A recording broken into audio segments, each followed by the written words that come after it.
Expertos proponen reforma electoral para transformar el sistema de votación en Honduras.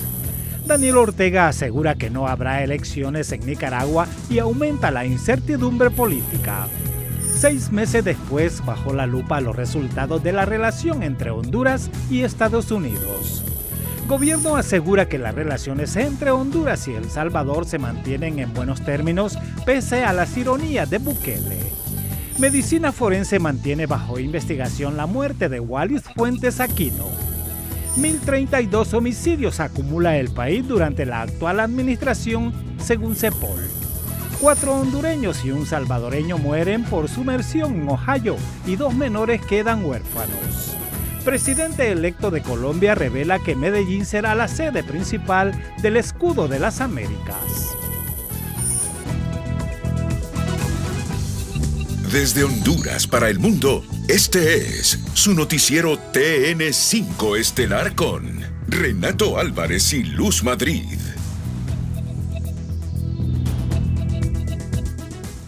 La Red por la Equidad Democrática de Honduras señala que el Congreso Nacional debe colocar como prioridad la aprobación de las reformas electorales, al considerar que la desconfianza, la injerencia política y las fallas evidenciadas en las elecciones de 2025 demostraron la necesidad de fortalecer el sistema electoral. La organización señala que, si las reformas continúan postergándose, existe un alto riesgo de que los problemas registrados en los comicios de 2025 se repitan en las elecciones de 2030. Además, recuerda que el Congreso tiene el compromiso de cumplir su promesa de modernizar el marco electoral y recuperar la confianza ciudadana en la democracia. Buenas noches, Honduras. Bienvenidos a la emisión de este martes 21 de julio y precisamente esta noche nuestra noticia del día es una primicia informativa. El proyecto de reformas electorales, o por lo menos el planteamiento de las reformas electorales que necesita el país desde la perspectiva de expertos que han sido miembros del Tribunal Nacional de Elecciones, del Tribunal Supremo Electoral, del Consejo Nacional Electoral, que han ocupado la presidencia, que han estado de propietarios, que han estado de suplentes. Hoy tenemos acceso a esta primicia informativa, a un documento que será entregado este miércoles al Congreso Nacional de la República. La noticia del día es presentada por Claro. Con Claro Fibra, juega de titular en tu hogar con 800 megas de velocidad por solo 1.100 lempiras para vivir la pasión del fútbol. Iniciemos con una pregunta. ¿Usted cree que cambiaría la historia electoral de Honduras si los partidos políticos dejan de controlar las mesas de votación? Unos segundos de reflexión. ¿Usted cree que cambiaría la historia electoral de Honduras si los partidos políticos dejan de controlar las mesas de votación? Bueno, aquí viene la primicia. Un grupo de consejeros y expertos electorales pone sobre la mesa la reforma más profunda de los últimos años. Plantean ciudadanizar las juntas receptoras de votos, castigar a quienes retrasen el presupuesto electoral, combatir los deepfake y hasta impulsar una segunda vuelta electoral. ¿Es el camino para blindar la democracia o una propuesta que abriría un nuevo debate político? Les quiero decir algo. Proponen también eliminar el Tribunal de Justicia Electoral y crear una sala especial para dirimir problemas electorales dentro de la Corte Suprema de Justicia. Interesante las propuestas que estos expertos electorales plantean al país, un documento que será entregado oficialmente al Congreso en las próximas horas. Un grupo de expresidentes y exconsejeros del máximo organismo electoral presentó una propuesta de reforma que modificaría cerca del 20% de la ley electoral con el objetivo de corregir las fallas detectadas en los últimos procesos y fortalecer la democracia hondureña. Entre los cambios más relevantes destaca el fortalecimiento del financiamiento electoral. La iniciativa plantea que el presupuesto especial para las elecciones se ha enviado al Congreso Nacional un año antes de los comicios y aprobado en un plazo máximo de 60 días. Si la Junta Directiva del Congreso incumple a este plazo, sus integrantes incurrirían en responsabilidad penal por la comisión de un delito electoral. Además, el consejero presidente del CNE estaría obligado a presentar en un plazo no mayor de 60 días después de la declaratoria oficial una evaluación pública del proceso electoral. La propuesta también busca eliminar la partidización de las juntas receptoras de votos. Los miembros de las juntas serían ciudadanos seleccionados mediante sorteo aleatorio un año antes de las elecciones generales. El cargo sería obligatorio, ad honorem, y quienes se nieguen a desempeñarlo podrían ser sancionados con una multa de 5.000 lempiras. Los partidos políticos ya no tendrían representantes con derecho a decisión dentro de las mesas, sino únicamente fiscales encargados de vigilar el proceso, quienes no podrán ser candidatos a cargo de elección popular. Ante el creciente impacto de las redes sociales, el documento incorpora medidas específicas para combatir la desinformación. El Consejo Nacional Electoral deberá crear un protocolo de monitoreo y alerta para identificar noticias falsas, mensajes de odio y contenidos manipulados mediante inteligencia artificial conocidos como deepfakes cuando provengan de cuentas oficiales de partidos o candidatos. También se autoriza al CNE a suscribir acuerdos con empresas de redes sociales para limitar la difusión de este tipo de contenidos durante el periodo electoral. En materia del padrón electoral, se propone la creación de un censo pasivo, integrado por los ciudadanos que no hayan ejercido el voto en 2 elecciones generales consecutivas. Estas personas recuperarían su condición de electores activos únicamente cuando vuelvan a sufragar. Además, se endurecen los requisitos para acreditar el domicilio electoral, estableciendo que deberá corresponder exclusivamente a la residencia habitual del ciudadano con el fin de evitar el traslado irregular de votantes. La propuesta también modifica las reglas de organización política, prohíbe que los partidos de nueva creación formen alianzas en su primera participación electoral y limita estas coaliciones a un máximo de 2 elecciones generales consecutivas. Para conservar su personería jurídica, los partidos deberán obtener al menos un diputado al Congreso Nacional. En cuanto a las suplencias legislativas, se plantea que los diputados suplentes sean los candidatos más votados que no lograron un escaño dentro de la misma nómina. También se reducen los requisitos para inscribir movimientos internos, pasando de 14 a 12 departamentos y de 200 a 150 municipios. Los expertos van más allá de la ley electoral y plantean reformas constitucionales. Proponen establecer la segunda vuelta electoral para que el presidente sea electo por mayoría absoluta, eliminar el Tribunal de Justicia Electoral y trasladar sus competencias a una sala especializada de la Corte Suprema de Justicia, así como reintegrar el Registro Nacional de las Personas a la estructura del Consejo Nacional Electoral. La propuesta fue presentada por un grupo de exconsejeros y expresidentes del organismo electoral, entre ellos Roberto Callejas, Augusto Aguilar, Kelvin Aguirre y Enrique Ortiz, quienes aseguran que el objetivo es fortalecer las instituciones democráticas y no favorecer a ningún sector político. Para respaldar ese mensaje, recordaron la frase del prócer José Trinidad Cabañas: "No se trata de establecer la república para algunos, sino la república para todos".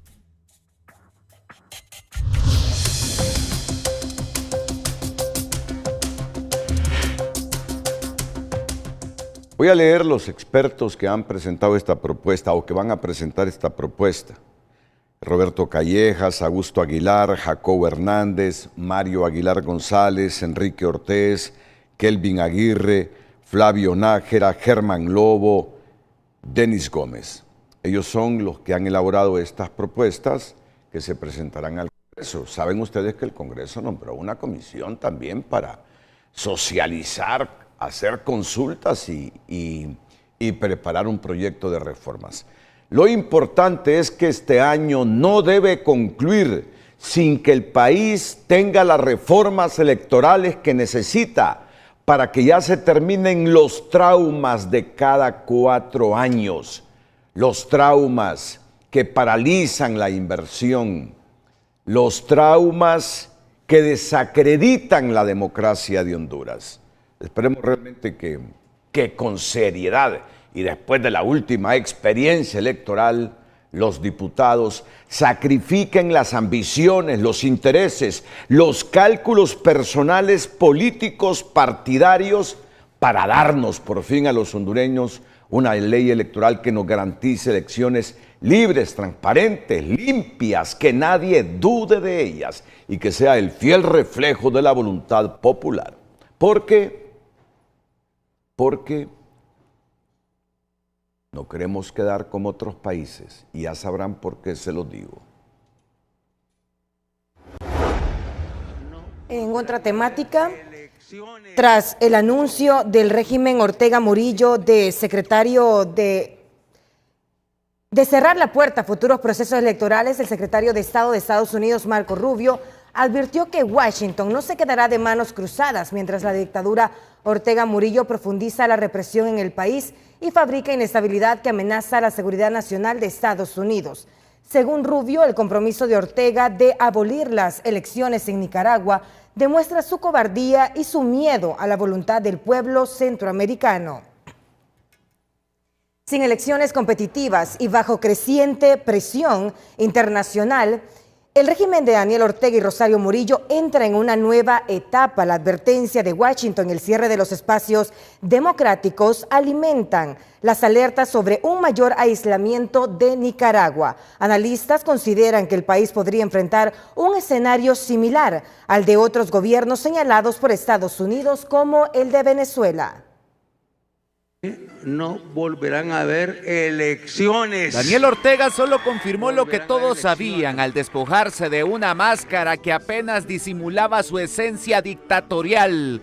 Cuestiona el director de Macrodato, quien advierte que Nicaragua dejó atrás el autoritarismo para convertirse en un modelo totalitario, enviando una peligrosa señal a la región. Lo que ha hecho Ortega es quitarse la máscara y la hipocresía que usualmente ha tenido durante todo este tiempo para hacerle ver realmente al mundo de qué va precisamente su administración durante estos años. Es decir, un régimen ya totalitario. El anuncio del dictador nicaragüense de no volver a celebrar elecciones nunca más provocó la reacción inmediata del secretario de Estado Marco Rubio, quien aseguró que Estados Unidos no se quedará de brazos cruzados ante esa decisión. Y es que Donald Trump ha dejado claro su interés geopolítico en la región, asegura este analista, para quien Nicaragua no será la excepción en un bloque occidental que ya logró contener a Nicolás Maduro en Venezuela, luego de acusaciones por narcoterrorismo. El presidente nicaragüense y a su grupo familiar puede comenzar a enfrentar sanciones severas por parte de Estados Unidos, y esto puede llegar a desembocar también, lógicamente, en que tenga el mismo destino que Nicolás Maduro en Venezuela. Tras la ofensiva militar contra Maduro, el mandatario estadounidense mantiene una política de presión hacia adversarios ideológicos en el hemisferio, con Cuba siendo su próximo objetivo, sin descartar a Nicaragua, que poco a poco se convierte en una amenaza para la seguridad nacional, según Rubio. Todo parece indicar que la caída del régimen Ortega Murillo no pasará del 2029, año en que culmina el periodo de Trump, considera este analista, al afirmar que Estados Unidos primero se encargará de Cuba e Irán antes de entrar de lleno en Centroamérica. Vamos a ver cosas interesantes en Nicaragua y que vienen específicamente de Estados Unidos. Ellos lo van a declarar que es un riesgo para la seguridad nacional de ellos, para la seguridad hemisférica, y una vez que terminen sus prioridades en Irán y en Cuba, yo creo que el siguiente va a ser en Nicaragua. Ortega lanzó su apuesta por un poder sin elecciones, pero ahora enfrenta el desafío de una nueva realidad internacional, donde Venezuela y Cuba son referentes de una estrategia que podría alcanzar a Nicaragua. Y todo se está produciendo tras el anuncio del régimen Ortega Murillo de cerrar la puerta a futuros procesos electorales. Ya ha reaccionado el secretario de Estado Marco Rubio, quien ha advertido que Washington no se quedará de manos cruzados o cruzadas mientras la dictadura Ortega Murillo profundiza la represión en el país y fabrica inestabilidad que amenaza la seguridad nacional de Estados Unidos. Bueno, siempre en esta temática, Daniel Ortega, como lo escuchan ustedes, genera controversia tras asegurar que no habrá elecciones en Nicaragua. La declaración enciende las alertas sobre el futuro político del país y reaviva el debate sobre el destino de la democracia nicaragüense. ¿Qué hay detrás de este anuncio y cuáles podrían ser sus consecuencias? Andrea Hernández nos lo cuenta en Tu Nota Explica, que incluye las reacciones de Félix Maradiaga, ex candidato presidencial, quien fue encarcelado, desterrado y despojado de su nacionalidad por el régimen de Daniel Ortega. Desde el exilio, Maradiaga expone su visión sobre el futuro de Nicaragua.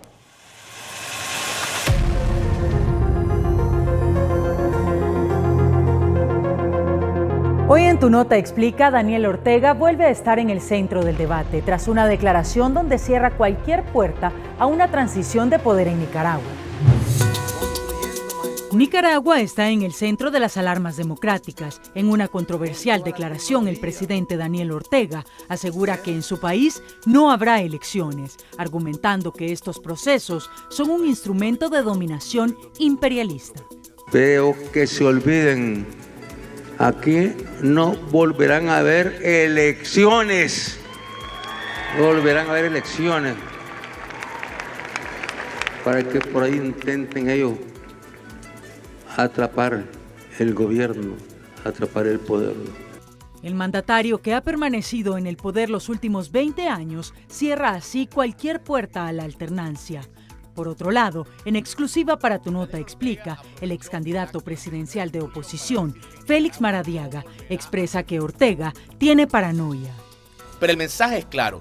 Ortega piensa en un modelo de partido único, donde solo existe la voluntad del dictador. Sus palabras también demuestran algo importante, y es que la oposición sigue haciendo resistencia. Se sigue organizando dentro y fuera de Nicaragua.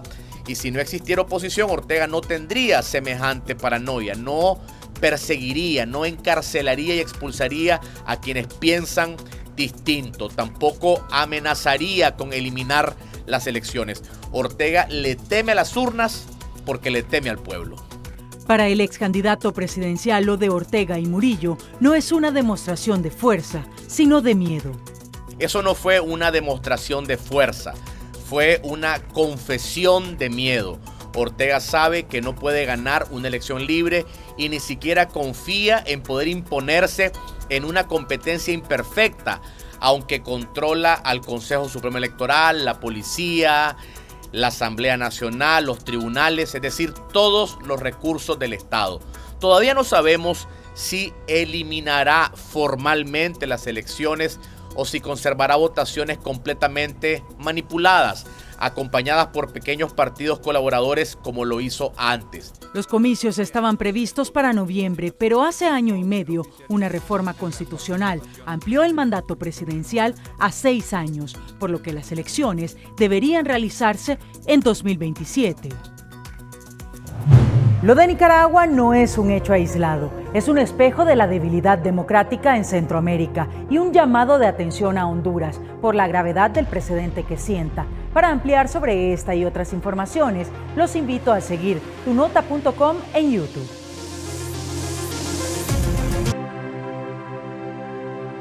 Consignamos la muerte de un distinguido compatriota. Honduras hoy lamenta el fallecimiento del ingeniero agrónomo, investigador y escritor Andrónico Espinal Oliva, una de las voces más dedicadas a rescatar y preservar la memoria histórica, social y cultural del país. Durante décadas recorrió comunidades, recopiló testimonios, documentó hechos históricos y publicó numerosas investigaciones que hoy sirven como material de consulta para estudiantes, docentes e investigadores. Gracias a su trabajo, importantes episodios de la historia nacional quedaron registrados para las nuevas generaciones, fortaleciendo el conocimiento sobre la identidad y el patrimonio de Honduras. Su legado permanece en sus libros y publicaciones, considerados parte del patrimonio bibliográfico nacional y testimonio de una vida entregada a la investigación, la educación y la preservación de la memoria colectiva. Desde la emisión del Noticiero Estelar de Honduras, nuestra solidaridad con toda la familia del escritor e investigador Andrónico Espinal Oliva, especialmente para su hijo Pavel Espinal, un seguidor de Telenoticias Estelar de Frente a Frente, y continuamente nos retribuye con complementos informativos, con investigaciones muy importantes, nuestras emisiones noticiosas. Así que para la familia de don Andrónico Espinal Oliva, el sentimiento de pesar y solidaridad de Honduras. Y tenemos otro caso que está en investigación de un hondureño que nació en la capital, que se trasladó a La Ceiba, ahí vivió durante mucho tiempo y luego por trabajo se fue para San Pedro Sula. Pues con la muerte de Milton Rápalo en un centro comercial de San Pedro Sula, el Sistema Estadístico Policial en Línea, CEPOL, contabiliza 1.032 homicidios durante la administración del presidente Narri Afura. Para diversos sectores, esta cifra justifica abrir el debate sobre muchas decisiones radicales que debe tomar el presidente de la República. La muerte violenta de Milton Omar Rápalo ya es investigada por la Agencia Técnica de Investigación. Era conocido por su participación en la Fraternidad Internacional de Hombres de Negocio. Además, era dueño de una empresa de lavado de autos y corredor. Ya realizando algunas investigaciones, incluso en la toma de declaraciones de las personas que estuvieron en el sitio y que pudieron ver visto alguna situación. Elementos que serán muy importantes, reitero, para que el Ministerio Público tenga en su poder todos esos insumos. Según CEPOL, del 28 de enero al 20 de julio se registran 1.032 homicidios en el país, una cifra que mantiene en alerta a la población tras hechos como el asesinato del empresario Milton Omar Rápalo en un centro comercial y que lamentablemente nos pone en peligro de la violencia, incluso en el hogar lamentan sanpedranos. Ni en su propia casa puede estar seguro el ciudadano. Ya cuántos casos no han estado sucediendo que personas que están en su casa descansando han llegado a asesinarlos. Los 1.032 homicidios registrados en la actual administración reflejan una cifra elevada según este profesional del derecho. El presidente debe cumplir su promesa de hacer ajustes en su gabinete, principalmente en materia de seguridad. El elemento de evaluación es la propuesta de esta administración de Narri Afura, que la usaron como campaña, que dijeron que íbamos a estar bien. Y honestamente, ni en seguridad, ni en tema de economía, ni en el combate frontal a la corrupción, todos estos temas hay una deuda. Aunque CEPOL en su estadística comparativa entre 2025 y 2026 refleja una reducción de 212 homicidios. Orly Martínez, Telenoticias. Continúa la violencia en el país. La Policía Nacional encontró el cuerpo sin vida de un joven de tan solo 22 años de edad en la ciudad de San Pedro Sula. La periodista Kenia Chinchilla se encuentra en el lugar con más detalles. Adelante, Kenia. Buenas noches y muchas gracias allá en los estudios, licenciado Renato Álvarez y Luz Madrid. Estamos ubicados en el bordo del Pedregal, aquí en San Pedro Sula, donde se ha encontrado en una de estas viviendas el cuerpo sin vida de un joven de 22 años de edad. Se trataba de Cristian Eduardo Mejía y según reportes que nos ha llegado a nosotros es que se trataría de una muerte violenta. A esta hora de la noche solo está la Policía Nacional esperando el levantamiento correspondiente por parte de Medicina Forense para determinar qué había causado la muerte de este joven, que se maneja hasta el momento como una muerte violenta con arma, pues tipo de arma de fuego, según nos han reportado a nosotros. Ya Medicina Forense en camino para poder hacer el levantamiento correspondiente. Hasta el momento pues se desconoce el móvil de este crimen. Lo que podemos informar a esta hora de la noche desde el bordo El Pedregal en la ciudad de San Pedro Sula, lamentablemente con hechos violentos. Nuestro reporte a esta hora. La División Antiextorsión y Asociaciones Terroristas reveló parte de la estrategia que implementará para aplicar el decreto 84-2026, que clasifica a las maras y pandillas como organizaciones terroristas. El plan combina tecnología de investigación, inteligencia financiera y la cooperación obligatoria de la banca privada y las empresas de telecomunicaciones con el objetivo de golpear las finanzas, cortar las comunicaciones y desarticular la logística de las estructuras criminales.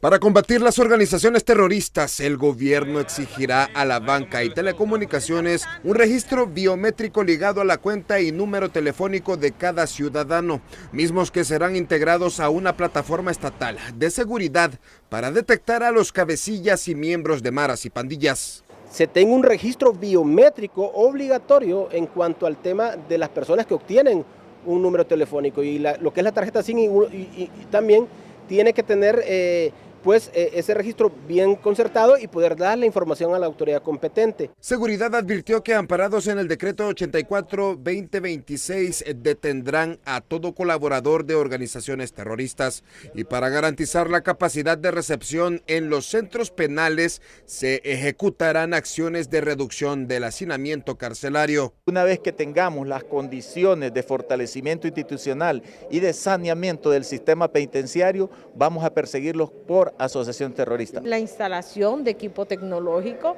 ha venido a fortalecer lo que es el sistema de seguridad de los centros penitenciarios, además de la certificación y el fortalecimiento en la profesionalización del personal que está a cargo de la seguridad de los centros penitenciarios. Por su lado, policías en condición de retiro advierten que el decreto roza el populismo, ya que la falta de aplicación permite que las organizaciones terroristas sigan ganando control territorial. A través de la creación y de las reformas que hubieron al Código Penal, que los declararon como terroristas, creo que esto se ha proliferado. Entonces, esto es prácticamente porque las mismas miembros que están en las instituciones no cumplen la ley, no la hacen cumplir. De momento se reporta que el Consejo Nacional de Defensa y Seguridad está marcando los lineamientos para unificar criterios de toda la institucionalidad y utilizar las herramientas jurídicas de reciente creación para tener un ataque certero contra las organizaciones terroristas. El gobierno de Honduras pretende exterminar por completo el flagelo de la extorsión y también la actividad terrorista de maras y pandillas. Elías Acosta, Telenoticias.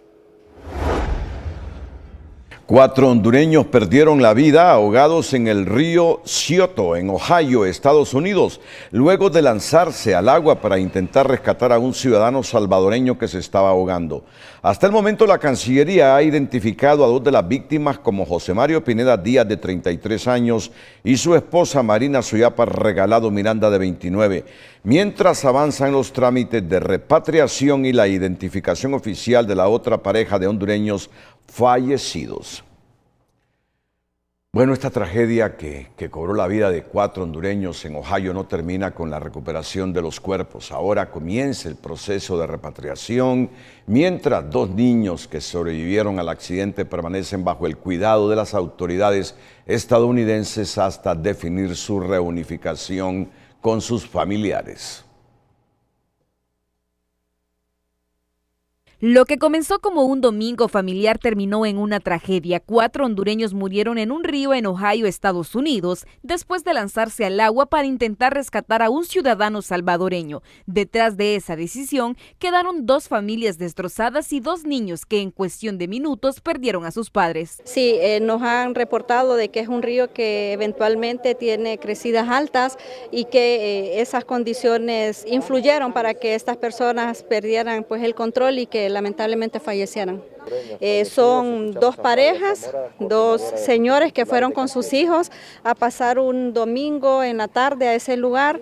Se percataron que una persona se había introducido al río y que lamentablemente no salía. Entonces los dos varones se lanzaron para poder rescatarlo y sus esposas, al ver que ellos no salían, pues también se tiraron al río y lamentablemente fallecieron. Mientras el dolor golpea a sus familiares, Cancillería ya inició el contacto con sus parientes en Honduras para reunir la documentación necesaria y comenzar el proceso de repatriación. Entre tanto, los dos menores de 8 y 10 años permanecen bajo el resguardo de las autoridades del estado de Ohio. Hasta este momento ellos están en un shelter que es como un refugio del estado donde los están cuidando y que ya nuestra cónsul en Pittsburgh está en contacto para conocer las condiciones de ellos. El retorno de los niños todavía requiere varios pasos. Una vez confirmada su nacionalidad hondureña, Cancillería dará aviso a la CENAF que deberá localizar a sus familiares, realizar los estudios socioeconómicos y determinar si existen las condiciones para su reunificación en Honduras. Los niños van a presentar una afectación bastante en su salud mental. Primero, que han perdido a sus padres, que son los que le dan protección, seguridad. Las dos parejas llevaban más de 6 años construyendo su vida en Estados Unidos y cuyo proyecto terminó de forma trágica, dejando a dos menores que necesitarán no solo un hogar, sino también acompañamiento emocional. Más allá de los trámites de repatriación, queda el futuro de dos niños que perdieron a sus padres, una historia que refleja el rostro más doloroso de la migración. Carolina Martínez, Telenoticias. Para frenar los accidentes de tránsito en las principales carreteras, las autoridades instalaron de forma permanente las brigadas de control y seguridad vial en Amarateca, Ciguatepeque, la CA5 Sur y Guaymitas. Ese trabajo conjunto entre Tránsito, el Instituto Hondureño de Transporte, la Policía Preventiva incluye revisiones físico-mecánicas y control de peso al transporte pesado. Todos sabemos que el segundo factor más importante del tema accidente son los vehículos. En ese sentido, y como resultado de los últimos lamentables eventos en los que una gran cantidad de hondureños han perdido la vida en accidentes protagonizados por vehículos pesados, hoy nos estamos focalizando en controlar todos esos elementos necesarios para evitar que estos vehículos, especialmente el transporte de carga, no lleven exceso de carga. En lo que va del año ya se registran más de 1.128 muertes en tragedias viales. Con estas brigadas, el personal en campo aplica pruebas de alcoholemia y dopaje, mientras las autoridades advierten multas de hasta un salario mínimo y la suspensión temporal o definitiva de la licencia. En nuestra sección En Profundidad analizamos si las expectativas que despertó el acercamiento entre Nasri Asfour y Donald Trump se han traducido en resultados concretos para Honduras. Las imágenes del entonces presidente electo en Washington y su posterior encuentro con el mandatario estadounidense en Mar-a-Lago alimentaron la percepción de una relación privilegiada y de una nueva etapa en la agenda bilateral. Sin embargo, a 6 meses del inicio del gobierno, persiste la pregunta: ¿esta cercanía política ha derivado en mayor cooperación, nuevas inversiones, avances en materia migratoria o beneficios tangibles para el país? Esta noche revisamos los hechos, los compromisos y los resultados con la periodista Sara Carranza. Desde el mes de enero, la relación entre Honduras y la administración de Donald Trump se presentó como una oportunidad para fortalecer los lazos bilaterales. Sin embargo, el panorama que pintaba de colores se desvanece con algún grado de celeridad porque las principales gestiones siguen sin una respuesta concreta. La solicitud de prórroga del TPS para 55,000 hondureños, la incertidumbre sobre los aranceles y la inversión prometida siguen pendiente. La expectativa no surgió por casualidad. La cercanía entre el presidente Nasri Asfour y Donald Trump comenzó a hacerse pública previo a las elecciones de noviembre. En enero viajó a Washington como presidente electo y en febrero, a 10 días de asumir el poder, lo recibió Trump en su residencia de Mar-a-Lago, Florida. Los acercamientos prometían beneficios concretos para Honduras, pero tras 6 meses los resultados en comercio, migración e inversión no se materializan. La verdad es que no hemos visto resultados. Eso fue una promesa halagadora para Honduras. Y hay 3 temas en el tapete de la discusión. La administración Trump ha mantenido aranceles del 10% para cerca del 40% de los productos hondureños y un 25% para las partes de vehículos. Y en ese ámbito, una nueva prueba de la relación llega esta semana. Washington definirá si mantiene, reduce o incrementa esos impuestos, y la expectativa no es tan optimista en el gobierno. Hemos estado preparando todo el terreno para este 24 de julio. ¿Qué creo que va a pasar este momento? Posiblemente tal vez nos mantengan los aranceles esperando a que se termine la negociación bilateral. El funcionario asegura que el país ya cumplió con los compromisos económicos exigidos por Estados Unidos, como la aprobación del decreto contra el trabajo forzoso, agilización de trámites para las empresas estadounidenses y la eliminación de barreras no arancelarias. Aún así, justifica que las negociaciones requieren tiempo. Las cosas en temas comerciales y geopolíticos no son inmediatas la mayor cantidad de veces. Sí se ha estado en negociaciones. Significa entonces, dicen analistas, que la balanza ha estado solo de un lado en lo que respecta a los beneficios esperados. Se ve muy claro que Honduras se ha acoplado, como siempre lo ha hecho todos los gobiernos, a los intereses de Estados Unidos, pero no ha habido la reciprocidad ofrecida y esperada. El reloj también corre para los migrantes. La solicitud de prórroga del estatus de protección temporal TPS para 55,000 hondureños, enviada al secretario de Estado Marco Rubio, también sigue pendiente de respuesta. Para este analista, la tardanza en los resultados responde a la falta de estrategia de cabildeo empleada por Honduras. Es un tema que desde no solo la Cancillería Nacional o de la República en este caso, sino también desde quienes están haciendo las labores en los consulados y por supuesto en la Embajada de Honduras en los Estados Unidos, que se debería estar haciendo a esta altura del partido, ¿no?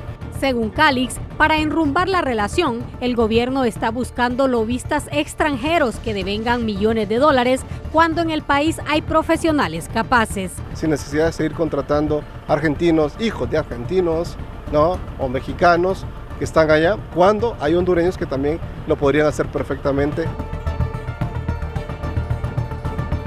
Otro frente de esta relación bilateral es la inversión. A pesar de algunas misiones comerciales, todavía no se anuncian inversiones de empresas estadounidenses. Incluso en el primer trimestre de 2026, la inversión proveniente de los Estados Unidos registró una salida neta de 93 millones de dólares. Pero aquí va a pasar por la capacidad que tengamos nosotros para generar primero las condiciones en el país para atraer la inversión.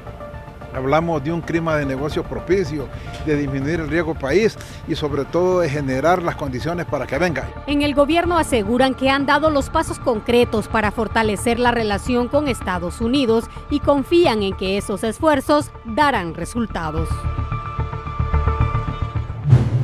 Las gestiones diplomáticas continúan, pero el tiempo corre. A 3 días de definir los nuevos aranceles y a 4 meses de la terminación definitiva del TPS, los resultados de la relación entre Tegucigalpa y Washington siguen pendientes. Hemos cumplido ya con muchas cosas que exigen los estadounidenses. Entre ellas, ¿recuerdan ustedes la semana anterior que informamos en directo de Casa de Gobierno que no se va a permitir el ingreso o la importación de productos de países donde haya niños trabajando, forzados a trabajar? Y hemos facilitado las inversiones de sus empresas.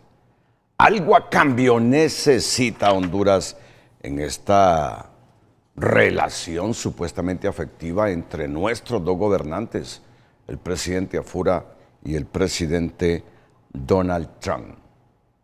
Otras relaciones históricas que importan a los hondureños son las que tenemos con El Salvador. No obstante que el mensaje publicado por el presidente de esa nación, Nayib Bukele, sigue generando repercusiones en Honduras y reaviva el debate sobre los límites del lenguaje entre jefes de Estado, así como sobre un diferendo territorial ya resuelto por la Corte Internacional de Justicia de La Haya.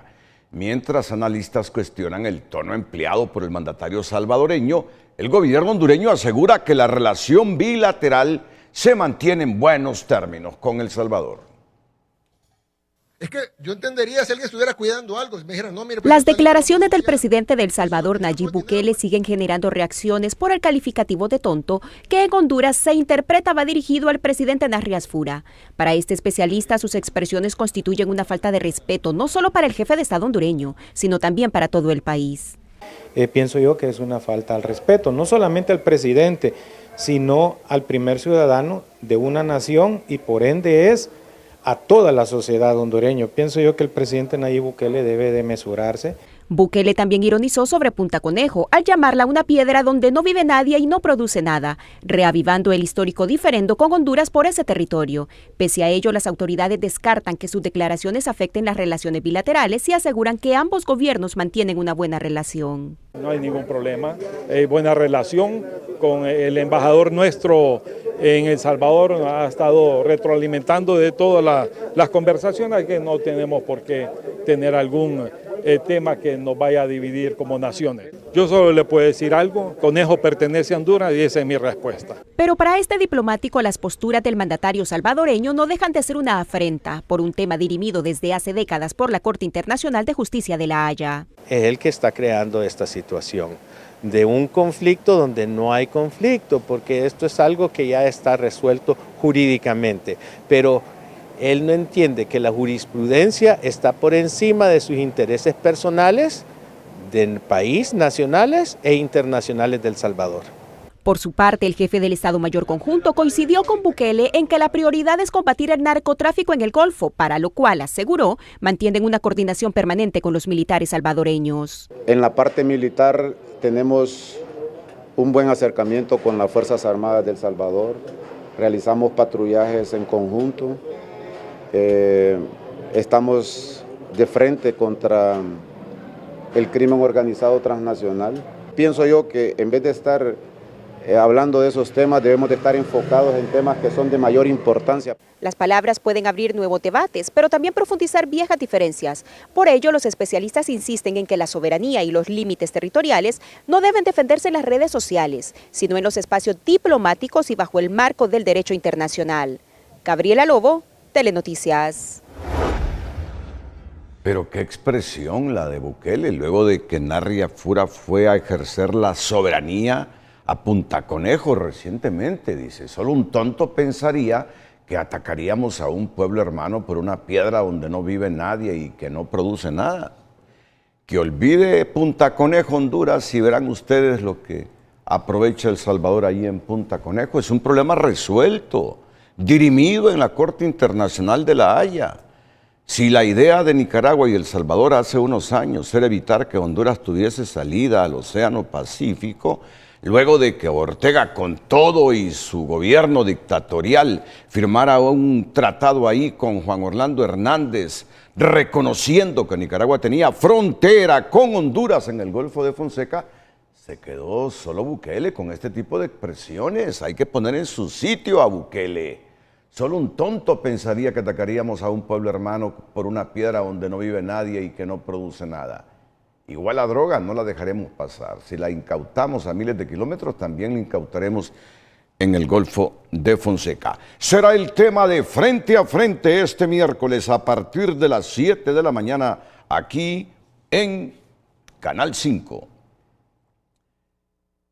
El gobierno hondureño ha publicado en la Gaceta un nuevo reglamento de la Ley de Ingresos de Divisas provenientes de las exportaciones, que moderniza los controles sobre las divisas generadas por el sector exportador. La normativa incorpora trámites electrónicos, fija nuevos plazos para la repatriación de divisas, otorga facilidades a las micro y pequeñas empresas y establece sanciones para quienes incumplan con el ingreso de esos recursos al país. Los combustibles acumularon una rebaja cercana a los 20 lempiras en las últimas 7 semanas. Sin embargo, esa disminución no se reflejaron en los precios de los productos de la canasta básica ni en los servicios, cuestiona el sector gasolinero.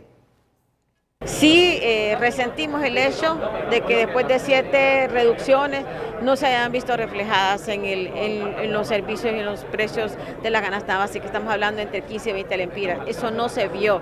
Entonces, si vuelve a subir el combustible, nuevamente va a tener este impacto, pero esperamos pues que esos reclamos no se den en la misma proporción, porque sí reclamamos cuando sube, pero no aplicamos las reducciones.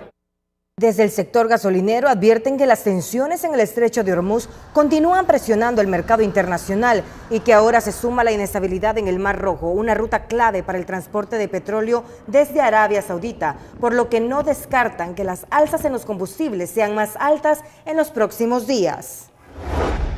Contrario a las alzas que reportan diferentes sectores, el director de protección al consumidor asegura que la canasta básica de 30 alimentos ha disminuido alrededor de 400 lempiras, luego de que 16 alimentos reflejaron rebajas en sus precios. Hace aproximadamente 2 semanas concertamos precios con el mercado zonal Belén, bajaron 16 productos de la canasta básica. Eso en términos económicos significa una reducción de aproximadamente 400 lempiras en la canasta básica en el mercado zonal Belén, o sea que una canasta básica familiar de 5 personas cuesta aproximadamente en el mercado zonal Belén 8.540 lempiras. Claro, todas las semanas eso fluctúa según la oferta y la demanda.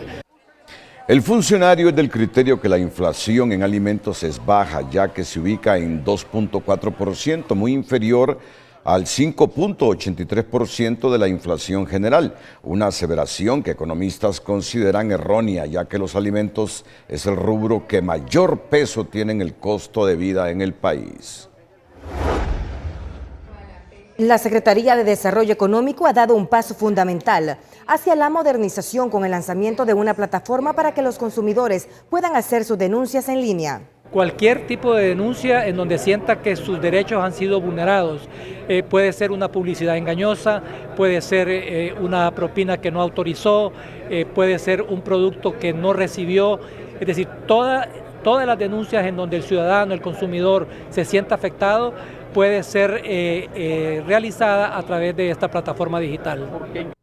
Se estima que el uso de esta plataforma reducirá los tiempos de respuesta en un 20%, ofreciendo una comunicación directa con el personal encargado. El diputado liberal Yossi Toscano aseguró este martes que no hay consenso ni unidad en esa bancada para aprobar reformas energéticas cuya discusión piden se posponga para la próxima semana. No le estamos diciendo que no al debate en el tema de la ENE. Es importante ponerlo en la palestra pública, que todo el pueblo hondureño sepa qué es lo que se está hablando y la postura del Partido Liberal es construir, así que estamos en ese proceso de construcción para ya la próxima semana oficialmente presentar un documento que nazca, ¿no?, en consenso de la bancada liberal y de las autoridades de pueblo. Toscano reiteró que la postura del Partido Liberal es oponerse a la privatización de la ENE y al aumento a la tarifa. Para representantes de la pequeña y mediana empresa, la falta de consenso retrasa lo que algunos ven como una alternativa para mejorar el servicio de la Empresa Nacional de Energía Eléctrica con las reformas al sector energético. Creemos que falta un poco más de compromiso para que esto se avance de una manera más rápida. Es un problema que tenemos en el país que está afectando mucho la producción, la generación de empleos y la economía, y es una urgencia que se avance en esta aprobación de estas reformas, que que presenten otras contrapropuestas para que también sea una reforma que venga realmente, sea transparente. Desde la dirigencia de organizaciones laborales como la FECITRAN indican que hay que dejar de lado intereses particulares. Y por eso no les interesa que se fortalezca la ENE, pero es urgente, a muchos sectores se han manifestado a favor, solo el Partido Liberal está pidiendo es tiempo y que argumentando una serie de cosas que a estas alturas es necesario fortalecer la ENE para que no tenga un buen servicio. El tema es de importancia para el país, dicen entendidos, y los acuerdos deben surgir. Falta que se sume el Partido Liberal, pero también tienen que buscar que se sume el Partido Libertad y Refundación. ¿Por qué es importante que las tres fuerzas políticas estén alineadas? Porque esto tiene que ser una reforma de largo plazo, una reforma que se comprometan los tres partidos para que en los próximos 20 años realmente podamos ver una transformación del sector de energía. Manifiestan que las reformas solo son parte de una ruta de rescate en la que diferentes sectores tienen que involucrarse para adoptar medidas que más convienen para todos los hondureños. En la sección de esta noche, el Congreso Nacional dejó en suspenso el tercer debate de las reformas al sector eléctrico, mientras pidió al Ministerio Público y a la Comisión de Familia investigar la presunta promoción del aborto en redes sociales. Con Mario Landa, a continuación. Buenas noches, Renato. Buenas noches, Luz. Ha culminado la sesión aquí en el Congreso Nacional de la República después del receso legislativo. Se pensaba que hoy el tema primordial sería la reforma al sector eléctrico. Sin embargo, por una petición del Partido Liberal, esto no se abordó aquí en la Cámara Legislativa. La bancada del Partido Liberal pidió una semana más de prórroga, que podía ellos en una semana presentar observaciones para enriquecer el proyecto de dictamen que ya se aprobó en primer y segundo debate. Debo de decirle a la población que este dictamen que se aprobó en primer y segundo debate ha sido observado por los organismos multilaterales de crédito, por organizaciones de nuestro país, y que hoy por hoy sentimos que lo que tenemos como energía debe plantearse de reforma, porque llevamos años con problemas en materia energética. También esta noche se aprobó una moción presentada por el presidente del Congreso Nacional, Tomás Zambrano, para que la Comisión de la Familia y el Ministerio Público investiguen la presunta promoción del aborto a través de redes sociales. También se aprobó una segunda moción para que la Comisión Permanente de Contingencias COPECO y Senados vengan aquí al Legislativo a explicar realmente qué es lo que sucede con la sequía. Y se aprobó un decreto que autoriza a las 298 alcaldías a vender la maquinaria y bienes en mal estado, considerados chatarra, con el objetivo de evitar reparos administrativos y permitir una mejor gestión y un ingreso a las 298 alcaldías del país. Aquí en la Cámara Legislativa también, Renato, sonó esta noche el tema de las reformas electorales, porque mañana llegan los exmagistrados de ese ente electoral a presentar una propuesta de reforma aquí a los diputados, o más bien a la Junta Directiva de este Poder del Estado. Renato, es lo que ha pasado esta noche aquí en el Congreso Nacional de la República. Con ustedes al estudio. Luz, buenas noches. Propuesta de reformas electorales que usted ya las conoció aquí en el Noticiero Líder. Después de la pausa comercial, Gabriela Castellanos rechaza acusaciones de silencio y defiende actuación del Consejo Nacional Anticorrupción ante este problema histórico del país. Atentos a la noticia. Del derecho al mundo de la belleza, Gretel Mejía decidió seguir su pasión y hoy cumple uno de sus mayores sueños: inaugurar junto a su madre, familia y amigos su propio estudio de belleza. El emprendedor de hoy es presentado por Ficosa. Ahorrar es poder. Poder decir sí a lo que te apasiona. Abre tu cuenta hoy y empieza a construir tu futuro. Banco Ficosa.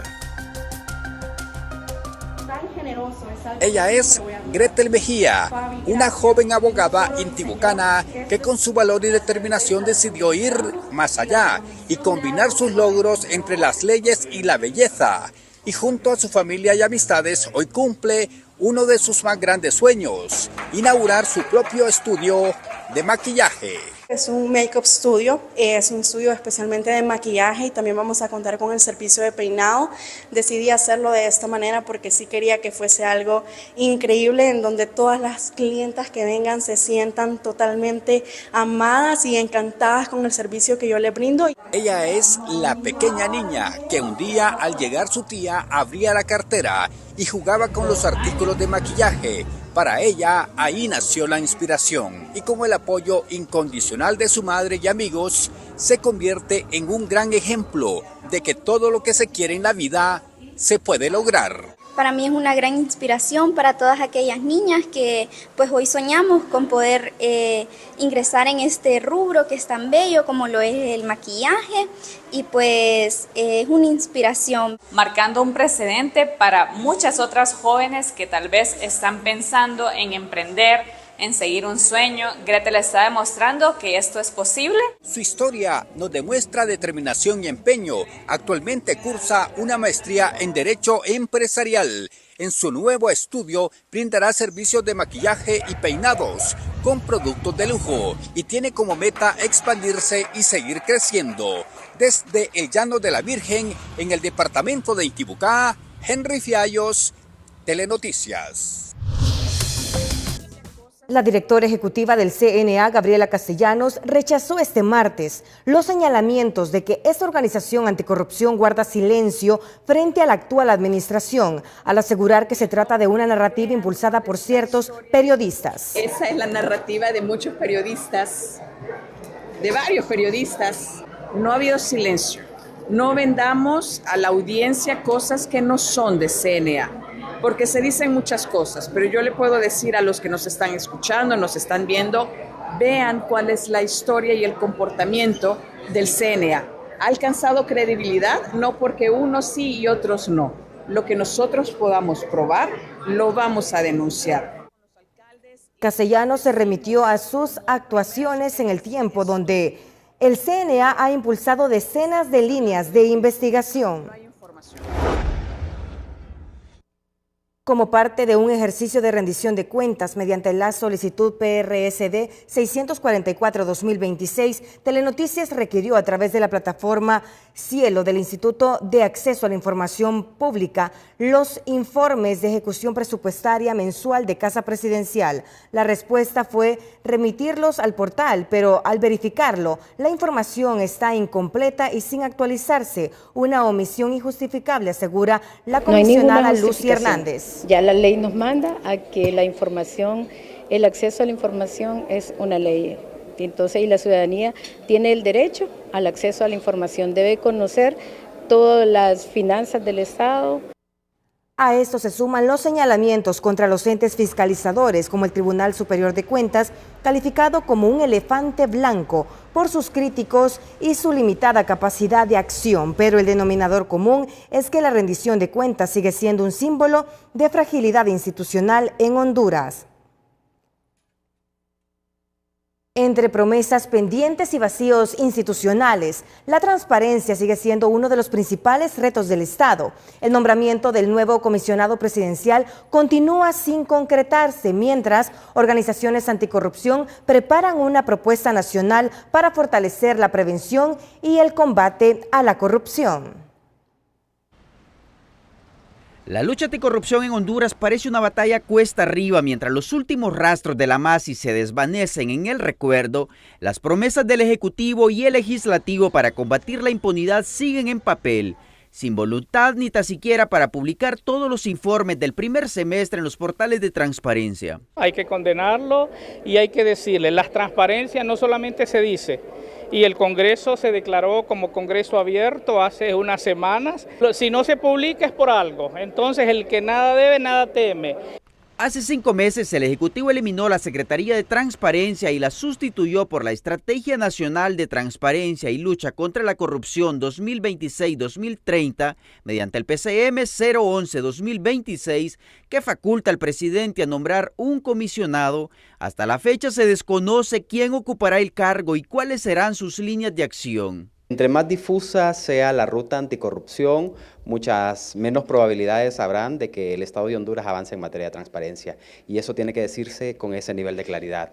Lo que sí es oficial es que el Consejo Nacional Anticorrupción y la Procuraduría General de la República se encuentran en la fase final de elaboración de la Política Nacional Anticorrupción, que será entregada al Poder Ejecutivo el próximo mes con el objetivo de fortalecer el marco de prevención y combate a la corrupción. Se espera que haya un marco normativo robusto, pero además una institucionalidad que responda a las necesidades de transparencia que el Estado de Honduras a día de hoy demanda. Con el objetivo de conocer los avances en el nombramiento del nuevo comisionado presidencial para la transparencia, Telenoticias solicitó una postura oficial de Casa Presidencial. Sin embargo, al cierre de esta emisión no se obtuvo una respuesta. La lucha anticorrupción en Honduras es una deuda histórica con poca o nula voluntad de la clase política para contrarrestarla. Danilo Hernández, Telenoticias. El Tribunal Superior de Cuentas desplazó este martes una comisión de auditores a la municipalidad de Yuscará, en El Paraíso, en respuesta a una denuncia de uso irregular de instalaciones públicas para ingerir bebidas alcohólicas. Lo que pretende el Tribunal Superior de Cuentas en este caso es, en primer lugar, conocer a través de un diagnóstico de la gestión ética institucional oportunidades para poder fortalecer la gestión municipal en este municipio. Además, una oportunidad para iniciar una auditoría de ética relacionada a la denuncia que fue divulgada públicamente y ofrecer una respuesta a la ciudadanía. Fueron los miembros del Comité de Ética de dicha municipalidad junto a la vicealcaldesa del municipio quienes recibieron la credencial del órgano controlador en la cual se informa oficialmente del inicio de las diligencias y quienes las realizarán. Y a las élites que aprueban leyes y que dictan las políticas públicas de Honduras. Más adelante, Francia prohíbe redes sociales a menores de 15 años tras histórica aprobación parlamentaria. Van a tener todos los detalles en Honduras, aquí en el Noticiero Líder. La sección de salud es presentada por Farmafácil. Cotiza de forma rápida y sencilla a través de nuestro sitio web farmafacilhn.com o realiza tu pedido llamando al 2280-4500.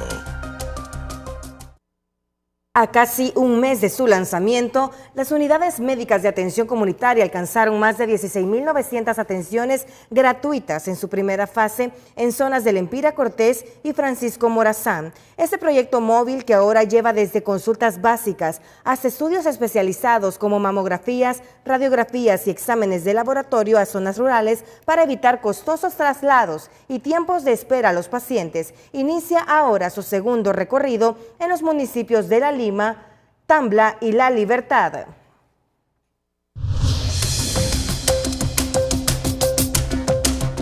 Hola, ¿qué tal? Les voy contando que el fenómeno del Niño pues sigue apenas incrementándose. Ojo, porque este fenómeno apenas va iniciando. Tenemos por enfrente un impacto de 10 a 11 meses y los impactos con los que ha iniciado: sequía agrícola, pérdida de cultivos, maíz, frijol, café en algunos sectores, incendios forestales, escasez de agua, pero todos los sectores irán de forma gradual siendo afectados. Les voy contando que tenemos un huracán en el Pacífico y se trata de Fausto, que ha alcanzado vientos sostenidos de 120 kilómetros por hora y para las próximas horas va a continuar fortaleciendo el sistema, que es bastante grande. Aquí los estamos observando.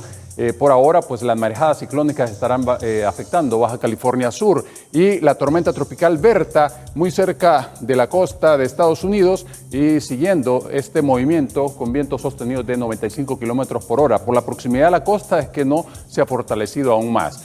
Esto que observamos en colores rojos son micropartículas contaminantes 2.5 para esta próxima jornada, esta jornada de miércoles. ¿Por qué?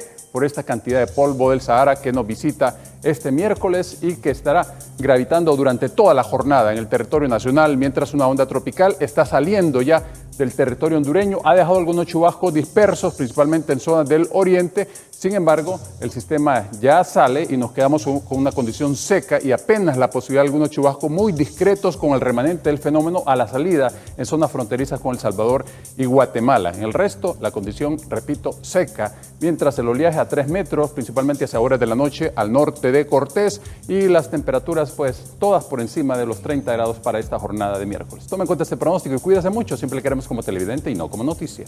Que la pasen bien.